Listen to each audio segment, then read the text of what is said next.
Bonjour, aujourd'hui je vous parle de la neuvième révélation de la prophétie des Andes qui a pour thème la culture de demain. Donc cette révélation, elle va être assez courte puisqu'elle nous prédit la manière dont se déroulera l'évolution de l'humanité si nous mettons en pratique les 8 révélations précédentes. Et donc, avec l'augmentation donc des synchronicités, nous allons donc pouvoir élever les consciences et augmenter donc nos taux vibratoires. Et donc, on pourra accéder à nos missions de vie, soit en changeant de métier, soit en allant vers des vocations en allant vers des vocations qui sont plus proches de ce que l'on désire au plus profond de nous-mêmes. Donc, la plupart des produits et des services seront automatisés. L'idéal sera que l'argent n'existe pas ou en tout cas que nous n'en ferons pas un usage abusif, ça ne régira plus nos vies.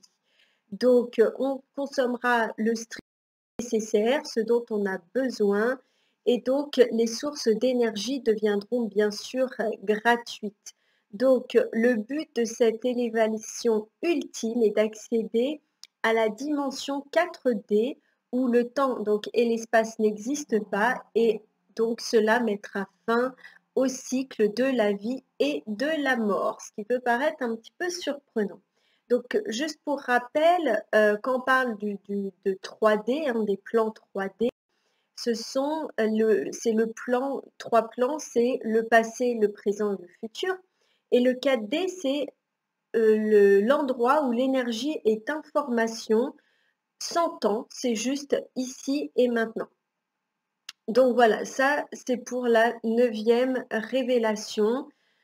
C'est un petit peu l'idéal du monde de demain avec les énergies de Tesla, etc. D'ailleurs, au mois de janvier, Cyriliel, donc dans l'Arche du Savoir, propose une émission sur Nikola Tesla que je vous conseille. Vous savez que j'adore Cyril et donc je suis tout à fait... Moi, je vais la regarder parce qu'il est vraiment une source d'information très fiable à mon sens et surtout très, très intéressante. C'est une petite parenthèse. Alors, je vais vous récapituler les révélations en sachant que après la prophétie des Andes, ils en ont trouvé, ils en ont donné 2 autres et donc c'est pour ça que je voulais vous faire un petit point. Donc, la première révélation nous demande de nous éveiller aux coïncidences qui se passent dans nos vies. La deuxième révélation nous demande de comprendre le véritable but de notre vie. Hem, Bien sûr, la nature réelle aussi, de l'univers, de prendre conscience de tout ça. La troisième révélation nous demande de conscientiser que toutes les choses vivantes ont un champ d'énergie. La quatrième révélation nous demande de conscientiser que les gens nous prennent notre énergie en créant des conflits.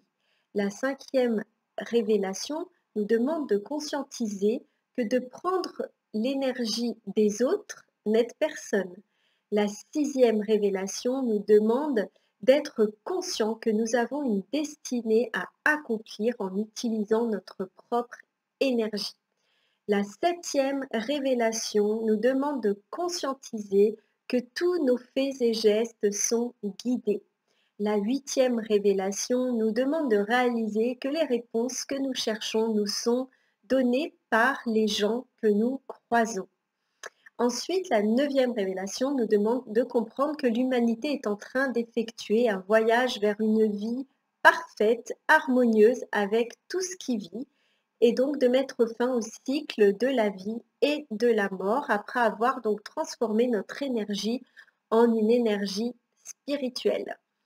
Ensuite, donc les 2 dernières qui sont la 10e révélation qui nous demande de conserver notre optimisme et la 11e révélation nous demande de rester dans la prière afin de rester connecté à la spiritualité puisque bien sûr, dès que nous retournons dans nos travers, nous lâchons la spiritualité, nous lâchons nos croyances, nous lâchons notre source d'énergie, notre connexion au divin.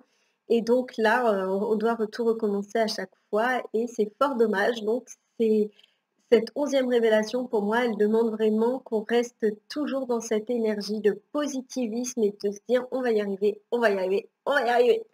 Voilà, je vous embrasse et je vous dis à très bientôt.